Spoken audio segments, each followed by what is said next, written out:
ก็ไก่ก็ไก่ก็ไก่กินข้าวกันก็ไก่ก็เอ้ยก็ไก่เด็กวัดโป่งชัย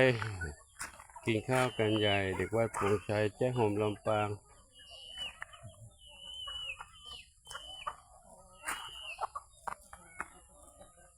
มะเหมียวมะเหมียวกินแล้วลูกมะเหมียวกินแล้วออกมาเดินเล่นกับไก่ออกมาเดินเล่นกันกับไก่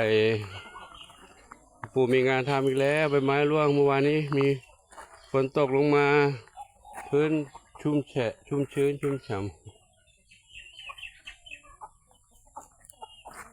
น้องเหมียวมานั่งเล่นกันตรงนี้เลยครับก็ขอถ่ายบรรยากาศ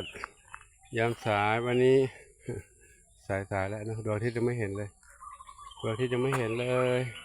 ก็ไกลกำลังกินข้าวกันให้กับทุกคนทุกท่านได้รับดูและชมรับทราบเรื่องราวต่างๆของน้องเหมียวน้องไก่เด็กวัดโป่งชัยก็ขออนุโมทนาสาธุขอบุญกุศลทั้งหลายจงเป็นพระปัจจัยหนุนนำคำชูให้ทุกคนทุกท่านที่ได้รับดูและชมรับทราบและมีความรักความเมตตาต่อน้องเหมียวน้องไก่และสัตว์ประหลาดทั้งหลายจงพบความสุขความเจริญมีความสุขกายสุขใจปรารถนาที่ใดขอได้ทุกความมุ่งมั่นปรารถนาทั่วกันทุกคนทุกท่านเถิดสาธุสำหรับคลิปนี้ก็ขอนำให้ทุกคนทุกท่านได้รับรู้และชมไว้เพียงเท่านี้เนาะช่องนี้ไม่ค่อยได้ออกเท่าไหร่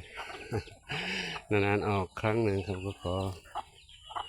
อวยพรให้ทุกคนทุกท่านโชคดีมีความสุขสมปรารถนาในสิ่งที่ปรารถนาทุกการทุกคนทุกท่านสาธุ